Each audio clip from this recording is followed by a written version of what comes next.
Aluno, tudo bem? Que alegria poder aí compartilhar a nossa quarta aula da disciplina Metodologias do Ensino de Língua Portuguesa e Literatura.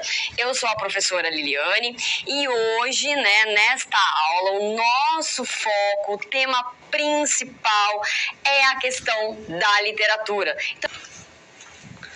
O tema da aula, metodologias de ensino de literatura. Isso quer dizer que tudo vai girar em torno desse tema maior, que é o ensino de literatura. Nós vamos pensar em propostas, em possibilidades de se trabalhar a literatura em sala de aula.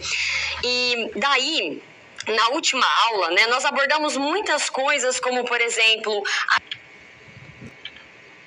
contextualização da teleaula.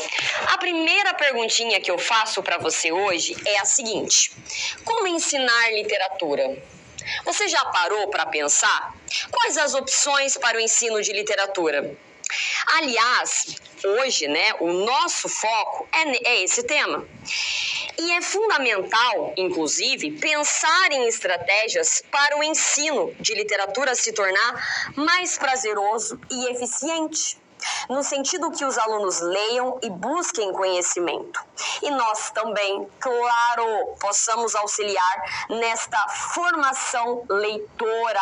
É fundamental trabalhar com a leitura em sala de aula. Portanto, esse questionamento é extremamente importante.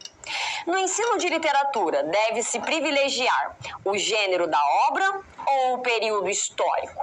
Qual que eu devo focar, professora? O gênero ou o período histórico? Trabalhar, por exemplo, o barroco, focar no arcadismo e deixar de lado o trabalho com os livros? O que eu devo fazer? Qual que eu devo privilegiar na hora de trabalhar em sala de aula o ensino da literatura? Qual o papel do ensino de literatura na formação de leitores? Qual que é o papel? É importante ou não é? Vamos pensar também sobre isso na nossa aula. Quais linguagens podem ser associadas à abordagem da literatura? Quais linguagens eu posso fazer uso ali na hora de abordar a literatura? É possível fazer uso de outras possibilidades junto da aula? Como avaliar a aprendizagem em literatura? Sim, nós já trabalhamos a avaliação na aula passada, mas o foco de hoje é pensar como trabalhar a avaliação pensando exatamente na aula de literatura. Então veja que é uma aula extremamente necessária, uma aula extremamente importante, porque é fundária. Olha só esse conceito bem importante que eu vou apresentar aqui agora para você. Professor, o que você vai abordar aqui com a gente? Pela própria imagem, você pode observar que é como se eu trabalhasse a literatura em blocos. Olha só, observe bem a imagem. Quando eu falo em historiografia literária, qual é a minha preocupação? Nesse momento, nós estamos observando os períodos e as escolas literárias que são distribuídas de forma temporal.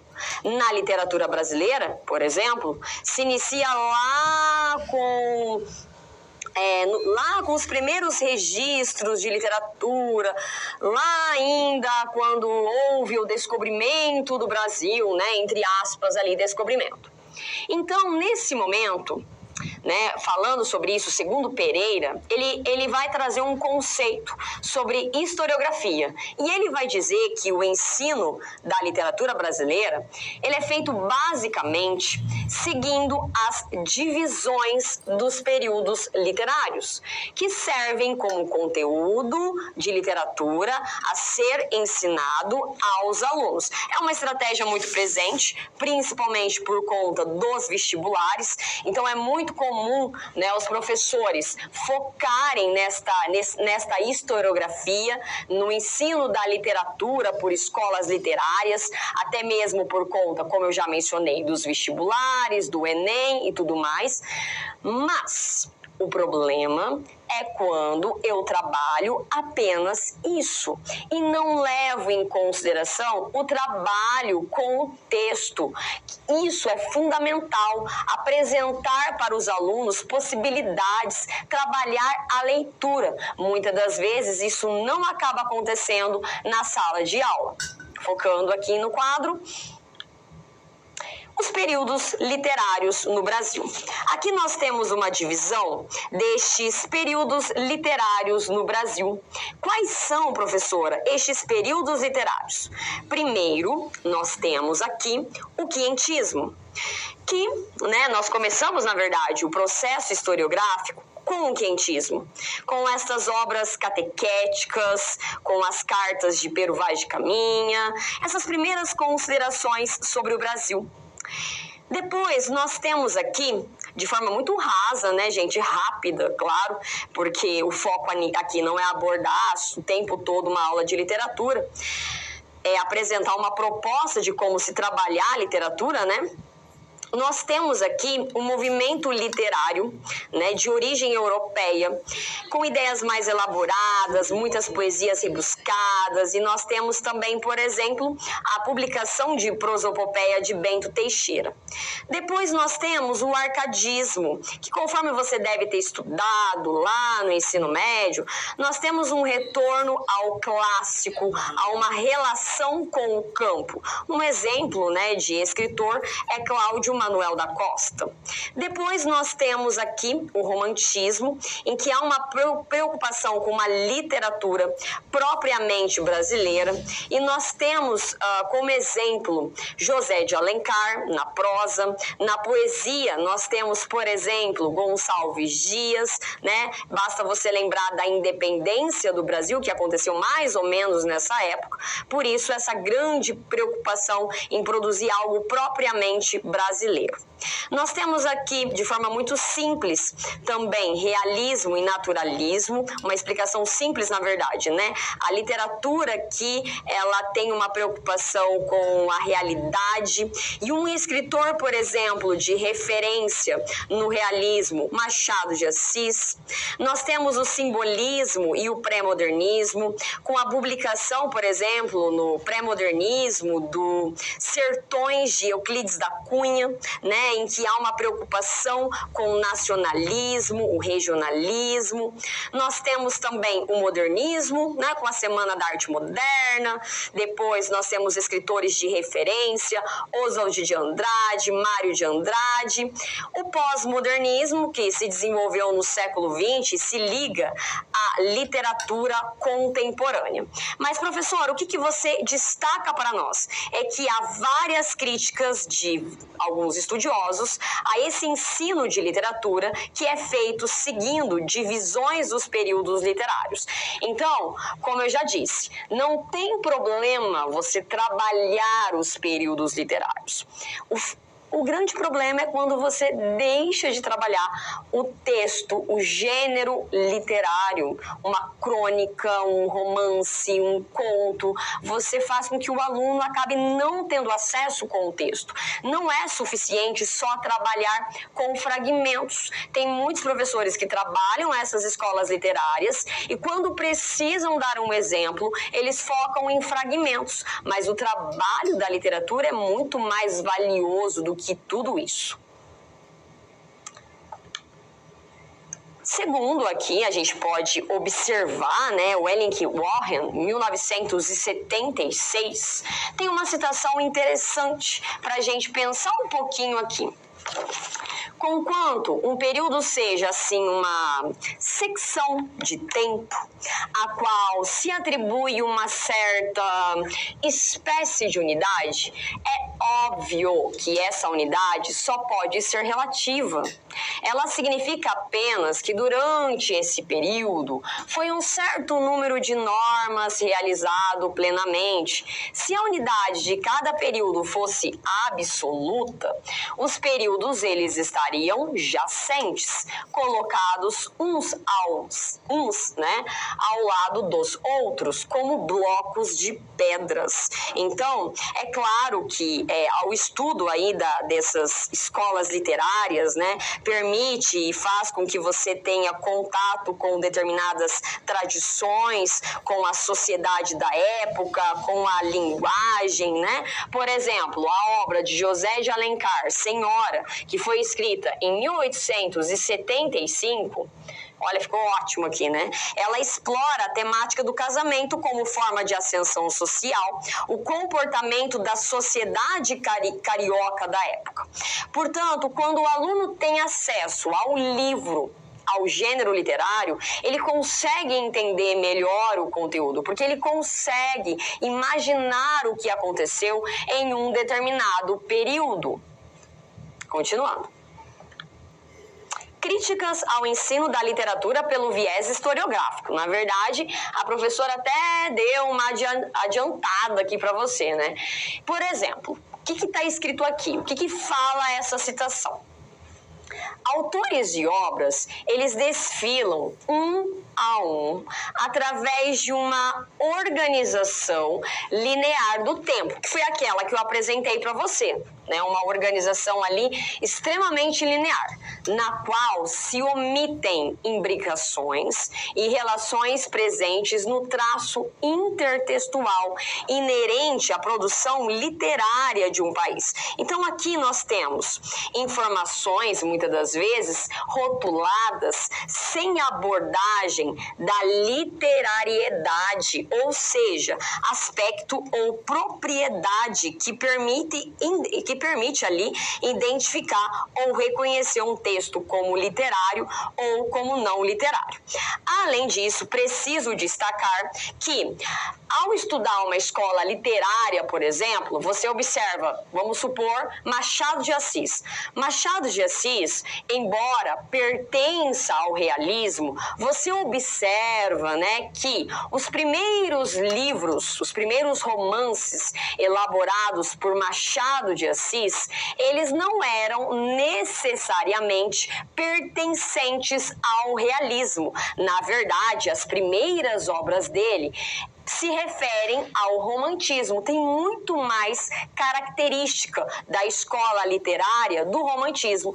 Por isso, fazer essa divisão, né, como eu apresentei para você, nem sempre é tão correta, né? Às vezes você percebe que um determinado autor ainda tem características de uma determinada escola ou vai apresentar de outra. Não é tão fechadinho conforme eu demonstrei para você ali quando eu apresentei a historiografia literária. A abordagem literária e historiográfica na BNCC, na Base Nacional Comum Curricular. Gente, é muito importante nós sempre, né, pensarmos nesse documento na hora de abordarmos qualquer conteúdo, né? Então, segundo a BNCC, devem ser introduzidas para fruição e conhecimento. O que, gente? Obras da tradição literária brasileira. Eu acabei de dizer para você que só trabalhar as escolas literárias não é o suficiente. E aqui, gente, há uma demonstração muito clara disso. A BNCC fala também, tá? E de língua portuguesa, de um modo mais sistematizado, em que sejam aprofundadas as relações com os períodos históricos, artísticos e culturais. Então, é fundamental permitir ao aluno ter contato com o livro, não só com trechos. Ah, professora, mas é muito mais fácil. Não, gente, é importante que você faça o aluno ter contato com esses gêneros literários. E eu reforço o seguinte, que é muito importante o professor ser leitor, ser um bom leitor, que ao trabalhar, por exemplo, uma determinada obra literária, né, ele apresente conhecimento sobre aquele assunto, ele demonstre paixão por determinada obra, até para cativar e conquistar de fato os alunos. Isso também é muito importante. Continuando. Conforme você pode visualizar aqui,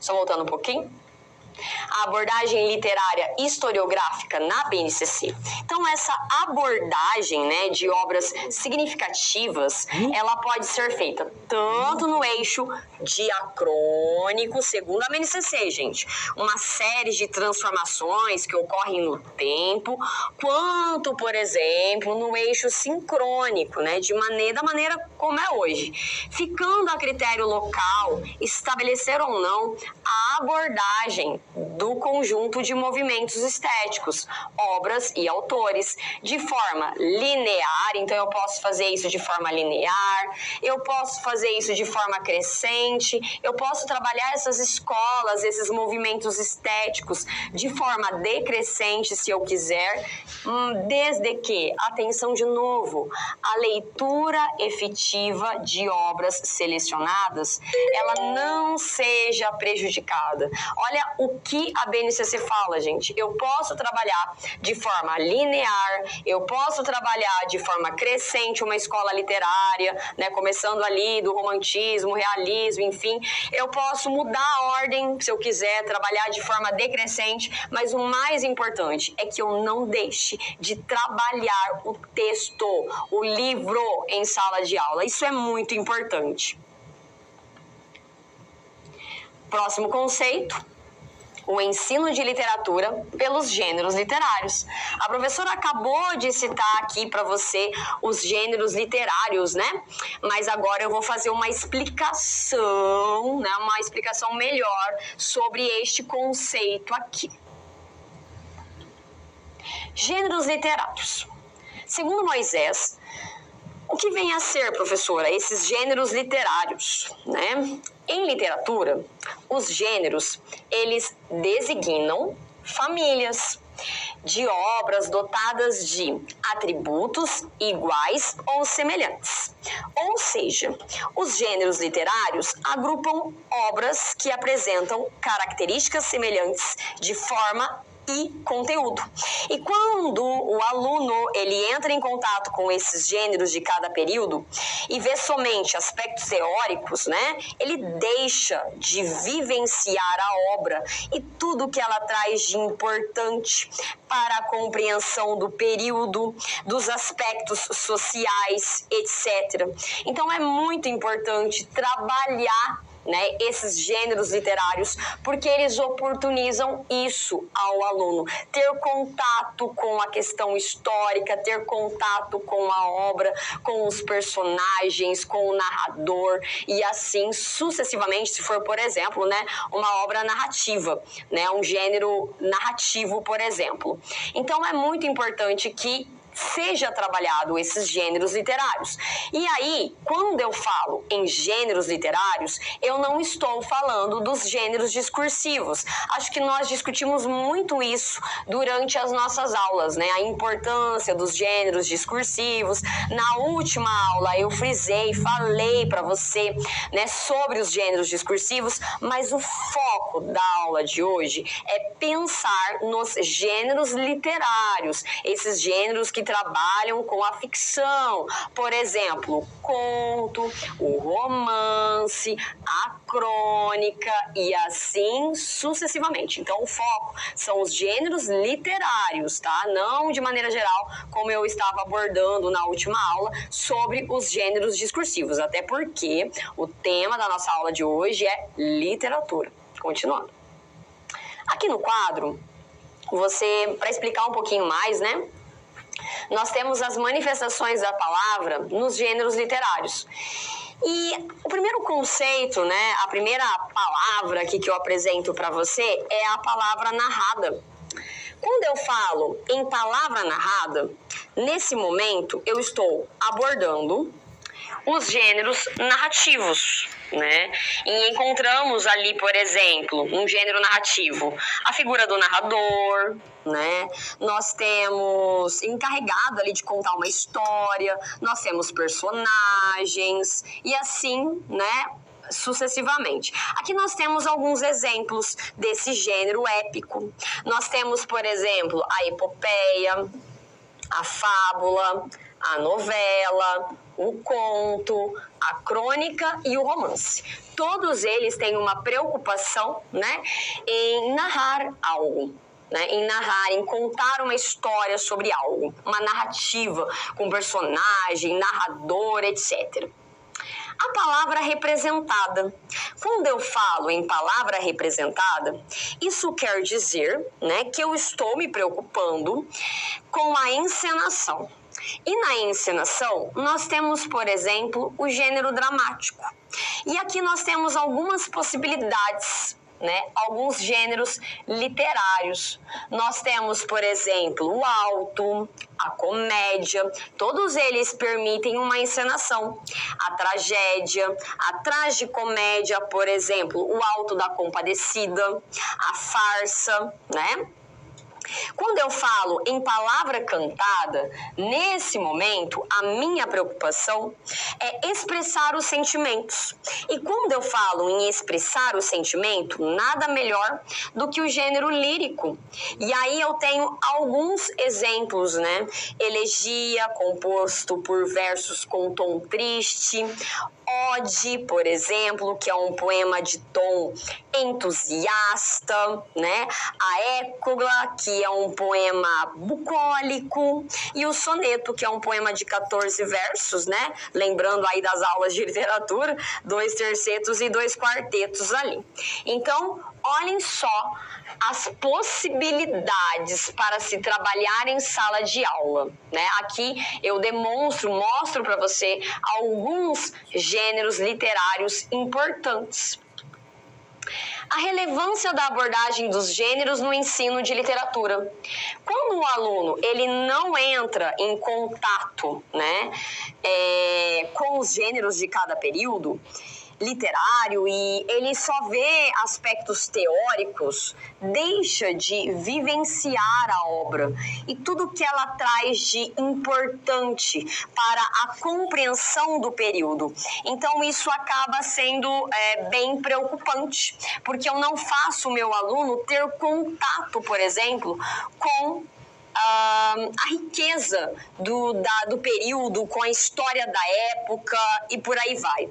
Então, aspectos históricos, sociais e ideológicos são essenciais e eles precisam ser abordados durante as aulas de literatura.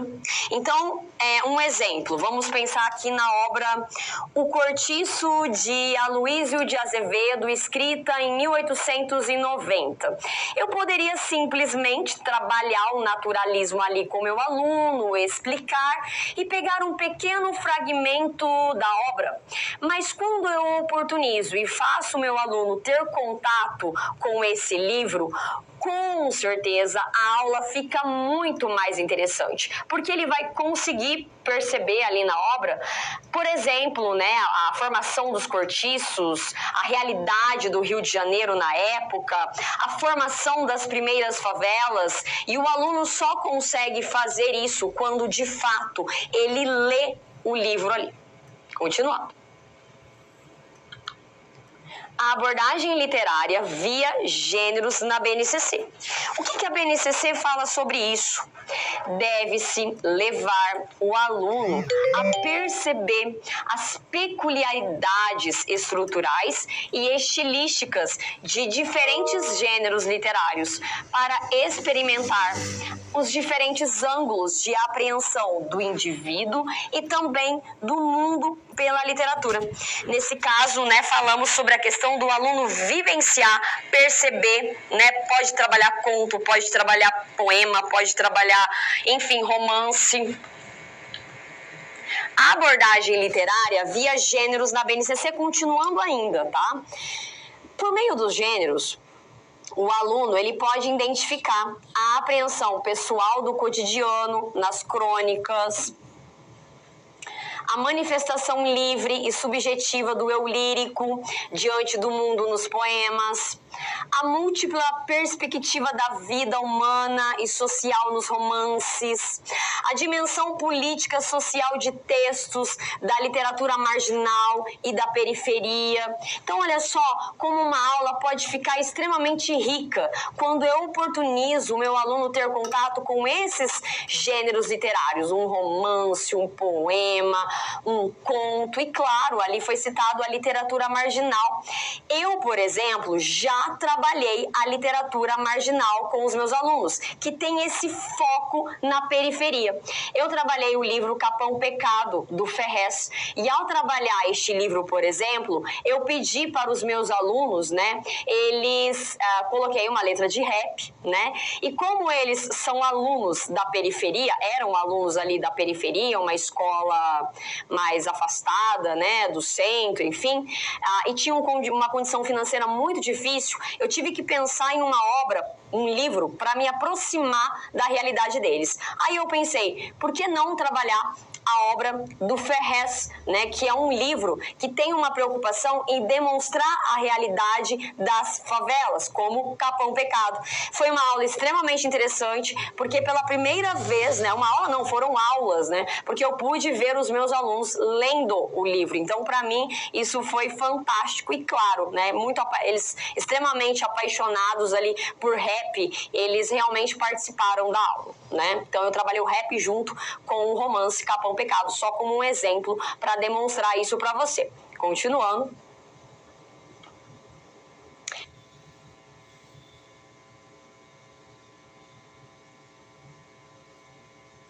Sobre esses importantes operadores de leitura.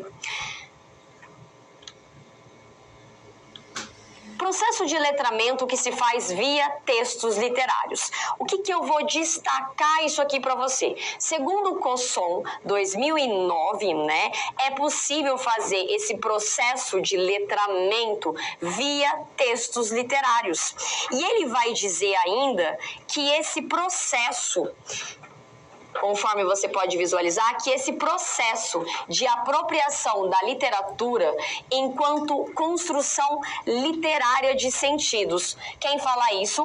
Paulino Cosson, 2009. E ele vai dizer que o estudo, né, de textos literários, enfim, na escola, em razão de requererem um entendimento mais específico do que simplesmente efetuar a leitura de um texto, visto que fatos culturais, espaciais, temporais, além do comportamento dos personagens, precisam ser analisados. Professor, o que você quer dizer com isso? Esse letramento literário é muito importante que ele aconteça na sala de aula, porque é uma forma do professor mostrar, olha o contexto dessa obra, observem quem é o autor desse livro. Tudo isso precisa ser trabalhado pelo professor, através ali do letramento literário, que eu vou explicar melhor para você. Apropriação da literatura. Então, nós temos aqui uma divisão. Primeiro, leitura da literatura.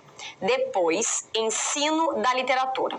Professora, qual a diferença entre esses dois aspectos aqui? Explique para nós. Tá? Quando eu falo, por exemplo, em leitura da literatura, eu quero dizer que há uma preocupação com a compreensão do texto, com essa experiência literária vivenciada pelo leitor no ato da leitura. Então, estamos pensando como prática de fruição e nem sempre como viés pedagógico, tá? Neste momento aqui. Quando eu falo em ensino de literatura, quer dizer que eu tenho uma preocupação com o estudo da obra literária, tendo em vista a sua organização estética. Então, é um momento que eu vou trabalhar, por exemplo, um conto, e eu vou fazer o meu aluno observar certos elementos nesse conto. Ou eu vou trabalhar um poema e vou fazer o meu aluno observar certas questões ali. No que se refere a esses modos de ler literatura na escola, e claro, né, gente, falando de letramento, e aqui eu não falo de letramento de forma ampla, eu falo de letramento literário. Quando eu trabalho o letramento literário numa sala de aula, Ao trabalhar, por exemplo, um gênero conto ou trabalhar, por exemplo, a obra do Ferrez, Capão Pecado, o que eu vou fazer? Eu vou primeiro explicar o autor, quem é o autor, qual o papel social desempenhado por ele, até mesmo para chamar a atenção dos alunos. Depois, que leitor é este que lê este livro? Pensar, que leitor é este? Que lê este romance? Que lê este conto? Que lê esta crônica? O texto, claro, né, gente? Fazer uma leitura atenta do texto, observar os implícitos, o que está nas entrelinhas daquele texto, observar o contexto. É nesse momento que eu vou observar o período histórico. Então nós estamos falando da obra Senhora. A obra Senhora, ela aconteceu durante o romantismo. O que aconteceu durante o romantismo, então? Por exemplo, é fundamental mostrar o contexto para o aluno. E o intertexto, fazer uma relação do texto com outros textos, isso também é muito importante. Então, são modos de ler a literatura na escola, e aqui nesse momento eu foco no letramento literário. Cosson, ele vai dizer o seguinte: ao proporcionar esse contato com o texto literário, a escola ela promove diferentes modos de ler literatura. Esses modos, eles surgem do diálogo diverso e multifacetado entre os componentes da leitura. Então é muito importante que o professor mostre, promova em sala de aula diferentes modos de ler literatura. Eu, confesso para vocês que quando eu trabalhei a obra, como eu já citei, Capão Pecado do Ferrez, eu procurei fazer uso, do letramento literário. Eu expliquei o autor, o contexto, fiz todo esse trabalho ali que eu apresentei para vocês agora mesmo, para despertar a atenção dos alunos, a fim de que eles lessem a obra. Então, fiz questão de explicar várias coisas ali antes deles lerem o livro, tá? Então, isso também é bem interessante de se fazer durante as aulas. Operadores de leitura na abordagem dos textos literários. Aqui eu apresento para você estes importantes operadores de leitura. E quais seriam, professora, esses operadores de leitura? Segundo Franco Júnior, 2019, operadores de leitura, eles são conceitos-chave, para o desenvolvimento de uma análise e interpretação de textos literários. Mas para você entender melhor, o que vem a ser aí estes operadores de leitura, eu vou mostrar para você o slide seguinte. Descrição dos operadores de leitura literária. Quais são esses operadores? Primeiro, vamos supor que você esteja trabalhando um conto, um romance. O que é importante eu observar no que se refere aos operadores? Primeiro, acabei saindo aqui só um pouquinho. O que é importante observar? Primeiro, o enredo, os personagens, o narrador, o espaço e o tempo. Então, ao trabalhar esses operadores de leitura, eu vou mostrar para o meu aluno: olha, gente, vejam esse conto da Marina Colasanti, A Moça Tecelã. Observem o personagem ali, o narrador, o enredo, o espaço, o tempo. Eu posso trabalhar todos esses operadores com os meus alunos durante as aulas. Se eu for trabalhar, por exemplo, com operadores de leitura na poesia, eu posso mostrar para eles: olhem, observem o verso, a métrica, o ritmo, a rima. Posso mostrar essas questões para os meus alunos, explicar isso para eles.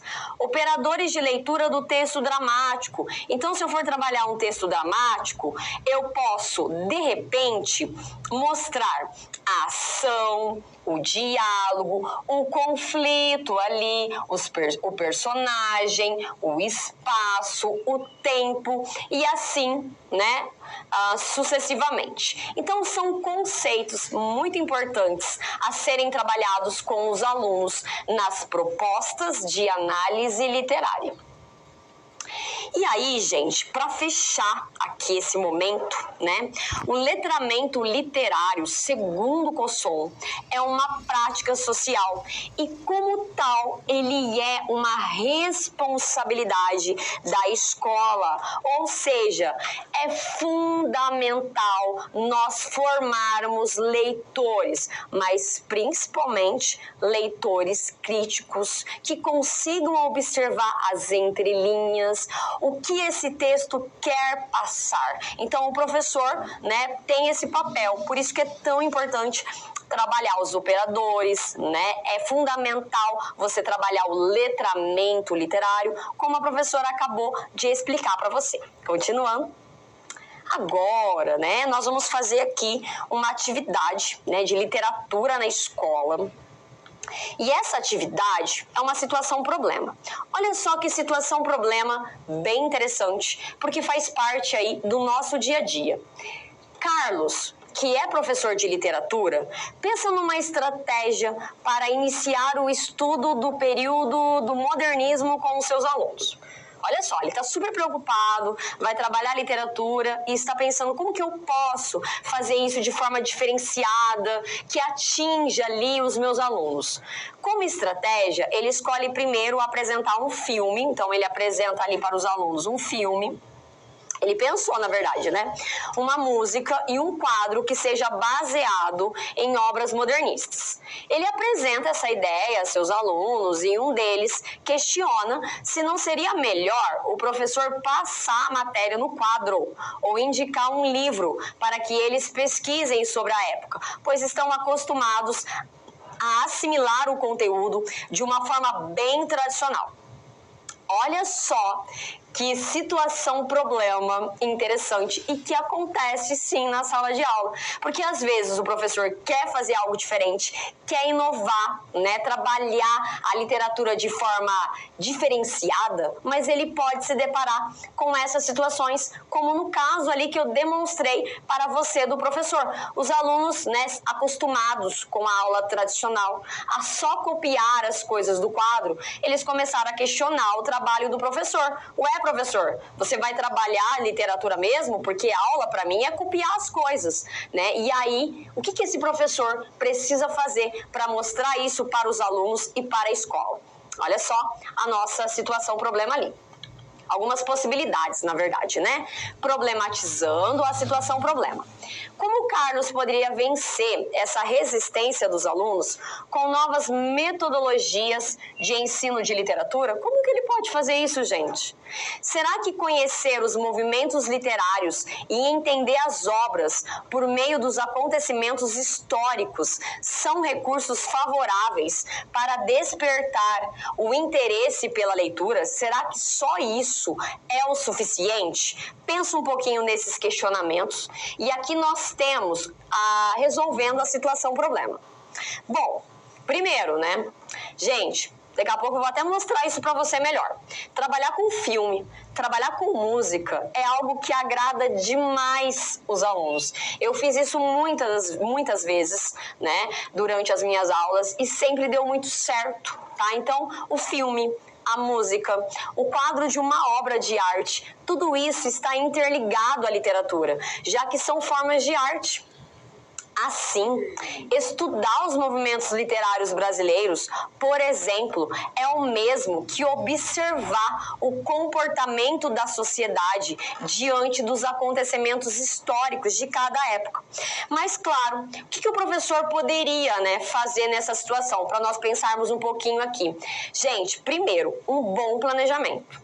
É fundamental fazer um bom planejamento da sua aula.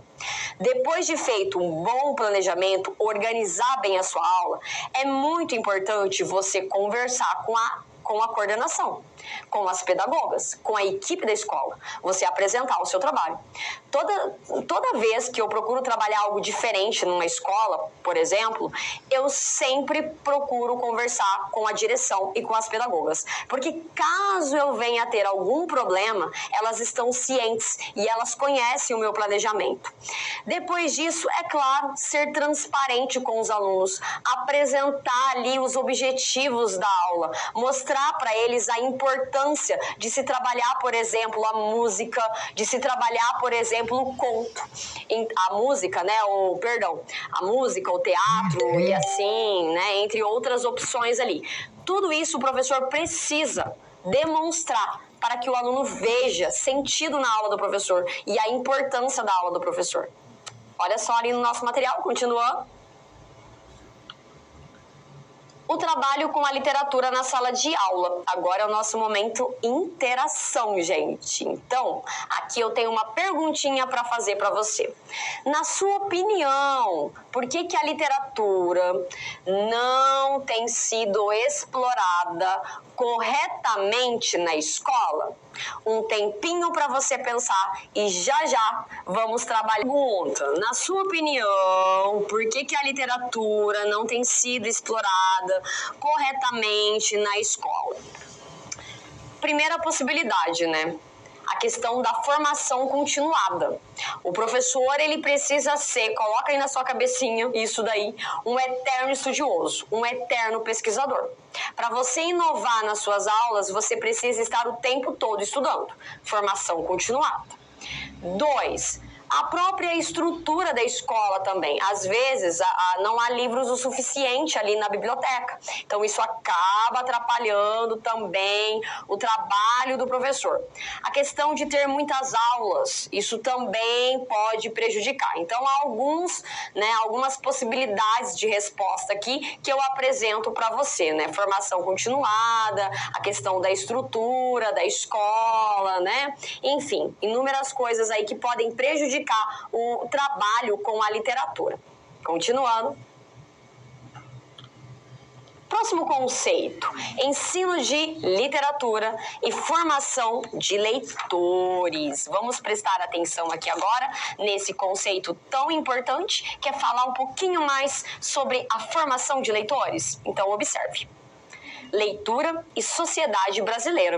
Olha só, gente, esse trecho de uma reportagem que diz o seguinte, olha só o que é falado aqui, né?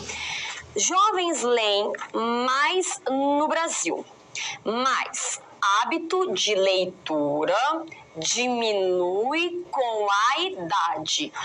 Olha só que questão preocupante. Nas séries iniciais, os alunos, eles têm interesse pela leitura, mas conforme o tempo vai passando e quando eles chegam, especialmente ali no ensino médio, diminui e eles perdem o interesse.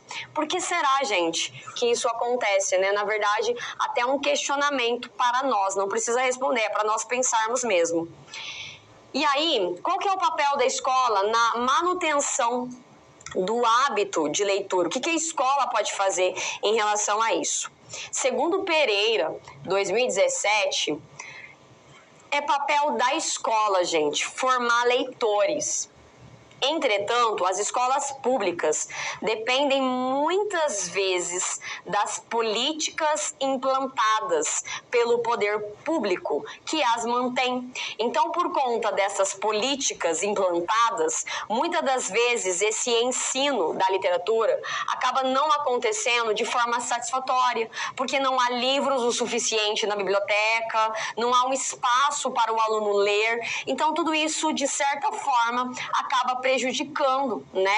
E fazendo com que os alunos, eles acabem perdendo ali muito, né? Às vezes, o interesse pela leitura, o que é muito triste, porque nas séries iniciais, muitas das vezes, você vê uma paixão, a criança o tempo todo quer ler, porque que isso acontece, né?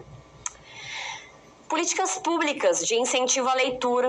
Então, é fundamental ações cujo objetivo é promover o bem social por meio de projetos de leitura e a valorização do livro como recurso importante no processo de ensino-aprendizagem. É fundamental, gente, ter esse suporte, né, no sentido de desenvolver projetos de leitura, ter uma plataforma digital disponível para os professores, para os alunos acessarem esses livros, e tudo isso demanda investimento, né? Nós temos aqui o PNLD como exemplo, que é o Programa Nacional do Livro e do Material Didático. E é importante, né, destacar para você que o PNLD ele é um programa destinado a avaliar e disponibilizar obras didáticas, pedagógicas, literárias, entre outros materiais de apoio à prática educativa. E, de repente, você pode dizer, eu preciso de um livro, né? Queria saber mais, ter mais conhecimento sobre essa obra, entender melhor. Fica a dica, consulte ali o PNLD no site, na internet. Depois você pode pesquisar aí no Google PNLD e você vai ter várias possibilidades de resenhas de livros literários, o que é bem interessante para todo professor.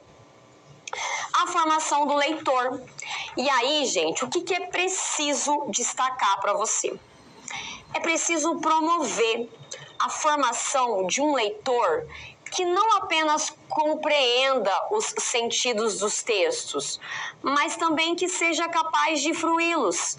Um sujeito que desenvolve critérios de escolha e preferências por autores, estilos, gêneros e que compartilha impressões e críticas com outros leitores fruidores. Brasil 2018.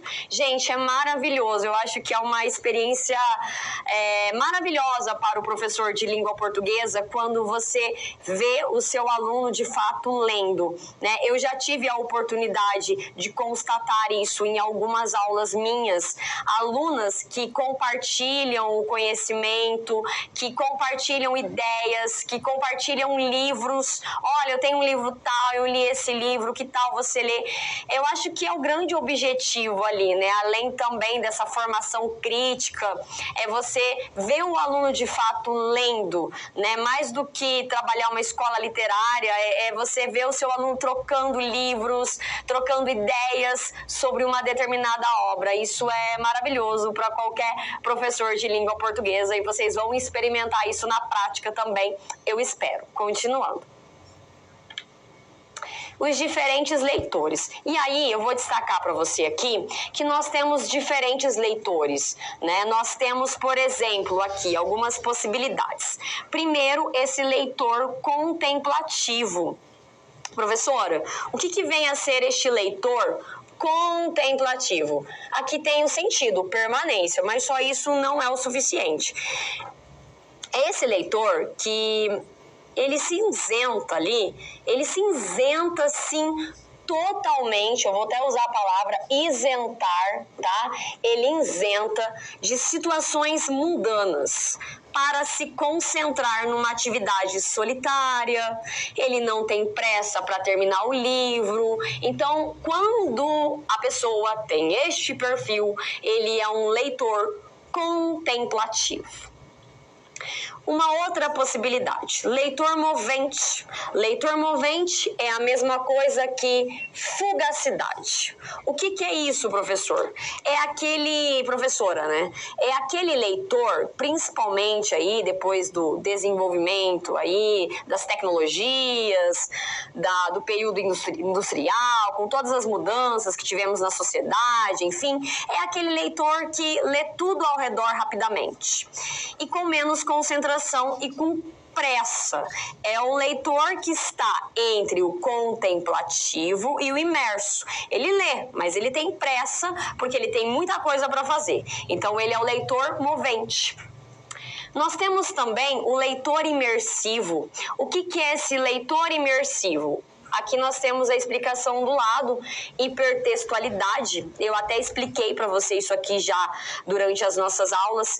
E é aquele leitor que, com todos os aparatos digitais, ele está o tempo todo de prontidão para receber, para ler essas novas informações, traça seu caminho em navegações multilineares, né? Enfim, é aquele leitor que fica na frente de um computador ou que está no celular e ele de repente está lendo um texto, daqui a pouco ele clica, ele vai em um link, daqui a pouco ele assiste um vídeo, daqui a pouco ele observa uma imagem. Este é o leitor imersivo, hipertextualidade.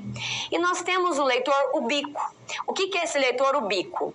É um leitor da simultaneidade, é o leitor dos dias de hoje, é o que mistura ali, né, o leitor movente com o leitor imersivo. Eu posso dizer que são os nativos digitais, né? Por que os nativos digitais, professora? Porque ao mesmo tempo que ele está na rua, né, lendo ali uma propaganda, lendo ali as placas, esse mesmo leitor, na mesma hora ali, ele está com o celular, ele está observando o que aparece ali no celular. Então, ao mesmo tempo que ele está lendo tudo fisicamente, ele também está ali na internet, né, o tempo todo ali. Então, este é o leitor contemporâneo dos dias de hoje. A multimodalidade no ensino de literatura. Professora, o que você vai apresentar para a gente sobre a multimodalidade no ensino de literatura? Aqui nós temos algumas possibilidades muito interessantes, né, de se trabalhar a multimodalidade no ensino de literatura. A multimodalidade, né, no ensino de literatura, segundo Pereira 2017, o que quer dizer isso? Ao entendermos a literatura como a arte da palavra e que por meio dela podemos expressar nossos sentimentos, nossas experiências e vivências, torna-se necessário associarmos, né, ao ensino de literatura as diversas outras formas de arte que encontramos em nossa sociedade. Por exemplo, a música, o teatro, as artes visuais em geral. E a multimodalidade, ela possibilita isso, você trabalhar com outras formas de arte junto com a literatura, né? Música, teatro, etc. A primeira possibilidade, gente, é trabalhar a música no ensino de literatura. Segundo Pereira 2017, no momento em que o professor ele consegue relacionar uma determinada música com alguma obra clássica, o aluno passa a ter maior motivação para compreender o significado de muitos textos literários, poemas, poesias, que por muitas vezes apresentam uma linguagem extremamente subjetiva. Então a música, ela é maravilhosa de se trabalhar e você pode fazer isso apresentando para os alunos um clipe, né? Eles podem assistir esse clipe e depois você pode discutir ali com eles. Eu, por exemplo, já fiz isso muito durante as minhas aulas, né? Teve uma vez que eu trabalhei a obra Dom Quixote e eu queria despertar a atenção dos meus alunos para o livro. Então eu trabalhei uma música do Engenheiros do Havaí chamada Dom Quixote.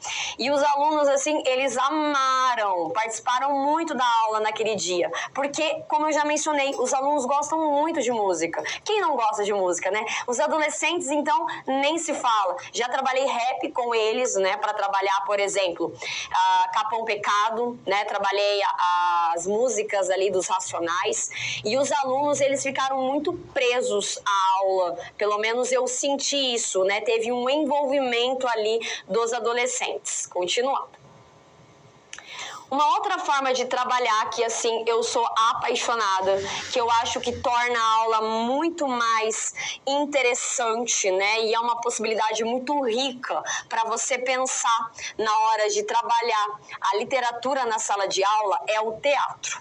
Eu confesso que eu já trabalhei muito e estou, né, demonstrando isso para você como uma forma de você entender melhor o que está sendo abordado. Então, segundo Pereira, ao inserir a dramatização teatral como recurso pedagógico, o docente está colaborando para que o aluno desenvolva habilidades comunicacionais cada vez mais elaboradas e aprenda a representar e a exteriorizar suas emoções, pois ao fazer parte de uma encenação, ele está vivenciando realidades e comportamentos diferentes, o que pode desencadear o interesse e o gosto pela leitura de textos literários. Eu já fiz ali trabalhos, né, como por exemplo, trabalhei um livro, O Pagador de Promessas, pedi para os alunos adaptarem e trabalharem ali com o teatro, consegui envolver muitos alunos fazendo isso. Já trabalhei com romances e pedi para os alunos adaptarem e transformarem numa peça de teatro. Por exemplo, a obra Dom Casmurro, do Machado de Assis, já fiz isso e os alunos eles se envolveram bastante, aprenderam de uma forma diferente e gostaram muito mais da aula. Trabalhei já com os contos do Machado de Assis, A Hora da Estrela, da Clarice Lispector. Estou compartilhando isso com vocês porque foram coisas que eu fiz, né, e que deram muito certo. Dá muito trabalho, né, trabalhar teatro com adolescente, mas é algo maravilhoso. Quando você vê a apresentação dos alunos e o envolvimento deles, você vê o quanto que foi significativo envolver ali o teatro junto com a literatura. Artes visuais no ensino de literatura é outra possibilidade também super interessante. E aí você pode recorrer às artes visuais, como escultura, imagens, pinturas, arquitetura, produção cinematográfica, entre outras, como um recurso pedagógico no ensino da literatura, pois elas estão ligadas à beleza e à criatividade das pessoas, que são capazes de manifestar suas emoções por meio dessas produções. Então, por exemplo, eu posso trabalhar ali uma pintura, uma escultura, com obras que também têm essa carga emocional estética, principalmente quando pensamos na literatura do movimento literário. Uma possibilidade é você, por exemplo, ao trabalhar o barroco, você trabalhar uma pintura para mostrar ali para os alunos a questão do exagero. Olha só que interessante fazer isso também. E livros que viram filmes, produtos multimodais, né? E aí, o que a professora destaca aqui para você? Nós temos, por exemplo, essa seguinte obra que aparece aqui, A Menina que Roubava Livros. Existe um filme deste livro aqui. Por que não passar o filme e mostrar, né, comparar ali o filme, por exemplo, com o livro? Eu também já fiz isso muitas vezes. Eu trabalhei uma vez a obra Os Miseráveis com os alunos e tem um filme deste livro. Aí eu trabalhei o livro e depois eu também trabalhei o filme e fiz a comparação ali com os alunos. Foi uma aula bem legal e os alunos gostaram muito também. Continuando. Então veja que tudo isso são possibilidades, né, gente? Narrativa moldada em novas e múltiplas linguagens. Tudo isso são possibilidades. Cabe a você pensar se é válido ou não a sua realidade. Sobre a avaliação da aprendizagem e o ensino, a avaliação da aprendizagem no ensino de literatura. A professora já explicou para você avaliação, né, em outros momentos, mas agora vamos pensar como trabalhar a avaliação no ensino de literatura. Como fazer isso, né? De que forma, professora? Então, continuando, a complexidade da avaliação da aprendizagem literária. Segundo Pereira 2017 também, né, se encontrar uma metodologia consistente para o ensino de literatura já não é tarefa fácil, porque assim, todos nós sabemos que o nosso grande propósito é fazer com que o aluno leia, né? Então, não é uma tarefa simples, não é uma tarefa fácil. Encontrar critérios de avaliação para o ensino literário parece ser um pouco mais difícil, porque, conforme eu disse para você, a avaliação é um tema muito amplo. Avaliar não é simplesmente dar uma prova. Eu já expliquei isso para você na aula passada. Para trabalhar a avaliação, existem inúmeras possibilidades. O meu grande objetivo, inclusive na avaliação, é verificar se o meu aluno entendeu o conteúdo, se ele não entendeu e o que eu, como professor, posso fazer para que de fato ele aprenda e aquilo seja significativo para ele. Continuando. A questão é, em termos de literatura, o que se espera do aluno? O que esperar do aluno, gente? O que nós devemos esperar ali do aluno? Primeiro, a aferição, do nível de letramento literário. Algumas possibilidades aqui para você. Vamos pensar em todas essas questões. O aluno, ele apropria-se da literatura, ou seja, você conseguiu fazer com que o aluno tivesse contato de fato com as obras?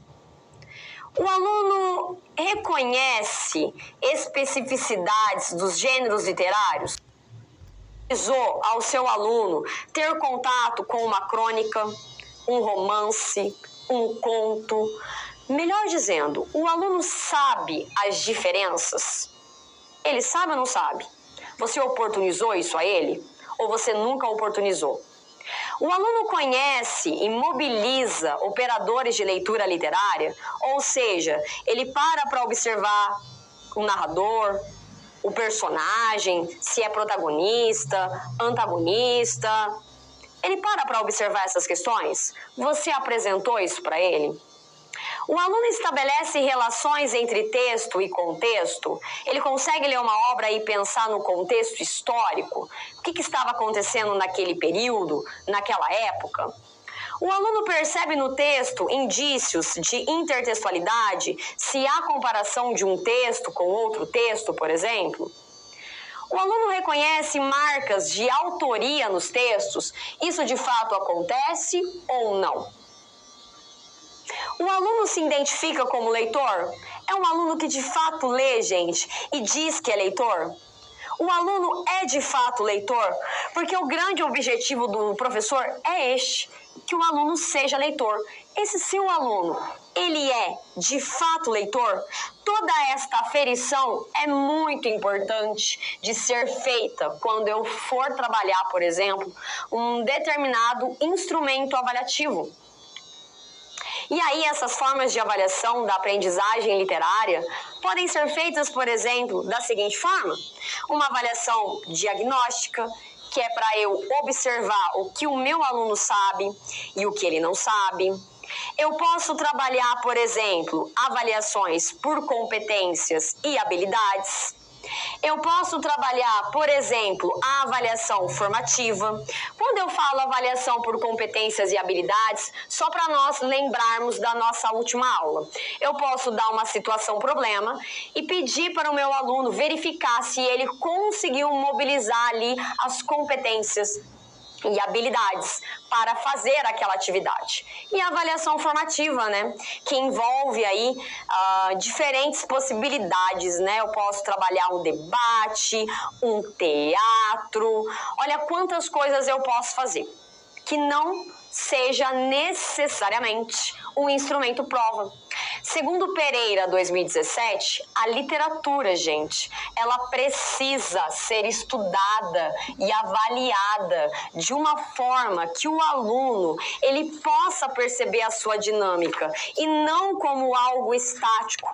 Portanto, não se esqueça, eu quero verificar se o meu aluno leu o livro. O que eu faço?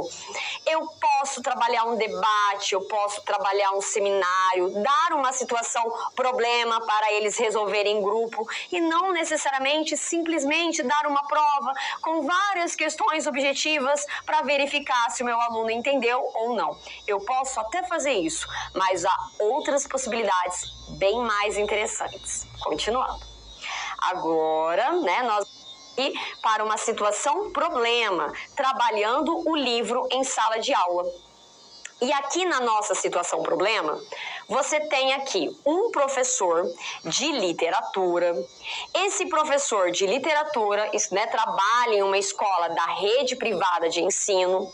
E para abordagem neste bimestre, junto à turma do 9º ano do ensino fundamental, foi selecionada a obra Alto da Barca do Inferno. Olha só, gente. Alto da Barca do Inferno, do dramaturgo português Gil Vicente. Embora a obra atenda aos parâmetros relativos à faixa etária e ao conteúdo para a série, alguns pais questionaram o teor do material. Você precisa, então, colaborar com a equipe pedagógica na solução desse problema. De novo, é um professor que resolve fazer algo diferente e ele tem problemas com os pais do aluno dessa vez, com os pais dos alunos, tá? Para colaborar na resolução desse conflito, como será a sua abordagem metodológica? Vamos pensar aqui um pouquinho? Então, olha só. Problematizando a situação problema, o ensino de literatura, ele precisa contemplar o quê? Primeiro, o valor histórico e literário das obras. Então é muito importante que o professor mostre a importância de se trabalhar um livro em sala de aula, pelo seu valor histórico e também literário.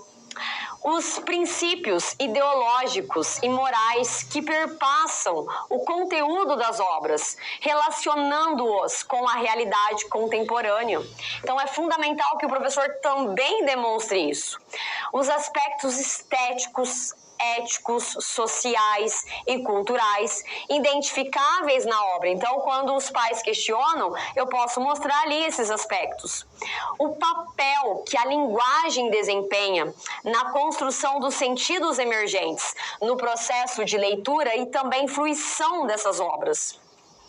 E para resolver a situação aqui, né, quais são as estratégias? Primeiro, fundamental, quando o pai vem questionar, você vai falar assim para ele, então, eu estou me embasando nos documentos oficiais. Eu estou me embasando, por exemplo, na BNCC. Pronto, gente. A apresentação dos documentos oficiais, porque eles vão sustentar a adequabilidade da obra. Segundo, apresentar o planejamento didático-pedagógico. Por isso que é importante que você faça um planejamento e que você mostre à equipe da escola, que é um processo de abordagem da obra em sala de aula e atividades decorrentes. E depois, fazer um convite à leitura e à discussão do material para posicionamento fundamentado. É fundamental, é importantíssimo você discutir a obra, você trabalhar com letramento literário, falar sobre a importância do autor, do contexto histórico e por aí vai. E claro, o realce do papel da literatura. Então, quando tudo é muito organizado e preparado, dificilmente você terá problemas. Mas insisto, é muito importante que você faça o planejamento, né, que você mostre a importância do livro, da obra para os alunos, né, que você, claro, se alguém questionar, que você simplesmente fale, que você tenha conhecimento dos documentos oficiais, que você se respaldou ali na BNCC. E a BNCC fala sobre isso, fala sobre a importância de tal escola literária ou de determinada obra. Aí, supostamente, você terá menos problemas. Pode até ter, mas você estará bem embasado caso alguém questione o seu trabalho. Continuando. Importante, tá, gente? É essencial evidenciar a intencionalidade pedagógica de cada seleção literária. Sempre mostrar a nossa intencionalidade. Eu tenho um objetivo. Qual é o meu objetivo? Sempre mostrar isso. Agora vamos para o momento bem maravilhoso da nossa aula, que é a atividade de interação, que é o momento, né, de você pensar, refletir um pouquinho sobre o que foi abordado aqui durante a nossa aula de hoje. E eu tenho uma afirmação aqui, né, para você pensar. E claro, né, para você pensar em como fazer, claro, não é só, né, como que eu poderia trabalhar isso, por exemplo. Escolha uma modalidade artística pode ser uma pintura, uma música, uma fotografia, pode ser teatro também, tá? E proponha uma atividade que relacione o elemento escolhido com a literatura. Olha só que atividade interessante. Um tempinho aí para você pensar e responder e, claro, interagir com a professora. Sexta vai no presídio? Veio. Ele paga cabelo que não vai? Guarda. Eu perguntei pra ele se ele paga cabelo. É difícil criança assim.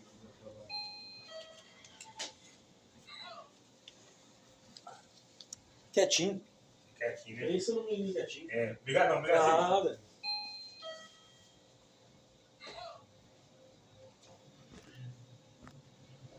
De que forma eu posso fazer uma aula interessante ali com os meus alunos?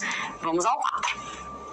Olha só de novo, hein? Escolha uma modalidade artística, seja uma pintura, uma música, uma fotografia, e proponha uma atividade que relacione o elemento escolhido com a literatura, tá? Então, uma forma de você... Hoje eu apresentei algumas possibilidades para você, né? Já. Mas você pode trabalhar, de repente, um teatro, né? E fazer ali um trabalho diferenciado com os alunos, né? Por exemplo, eu queria que os alunos lessem o Dom Casmurro, mas eles tinham muita resistência. Então, eu pensei, vou focar no teatro que eu acho que vai dar certo. E deu muito certo, então é uma possibilidade interessante. Música também, até citei algumas músicas para você aqui hoje. Por exemplo, a música do Engenheiros do Havaí, Dom Quixote. É uma música maravilhosa para se trabalhar com os alunos, caso você venha trabalhar ali esse texto, né, esse romance ali com os alunos. Então, há inúmeras possibilidades de deixar a aula muito mais interessante e envolver esse adolescente dos dias de hoje, né? Então, continuando.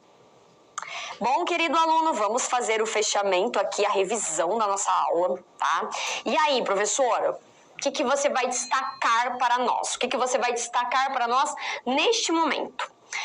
Primeiro, o ensino de literatura perpassa aspectos historiográficos e de estilo, né? Falei isso para você. É importante a historiografia? Claro que é, mas só a historiografia é o suficiente? Não. Você percebeu na aula de hoje que só a historiografia não é o suficiente.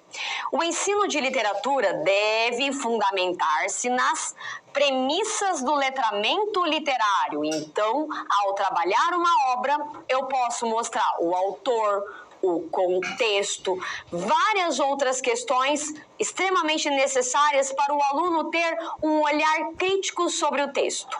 A abordagem da literatura caminha paralelamente à abordagem da linguagem. Então, eu posso trabalhar ali com outras possibilidades junto com a aula de literatura. Múltiplas linguagens e recursos podem ser mobilizados no ensino de literatura e podem deixar a aula bem mais interessante. O ensino de literatura deve promover, claro, a formação de leitores. Este deve ser o meu foco. Preciso fechar a aula dessa forma, formar leitores.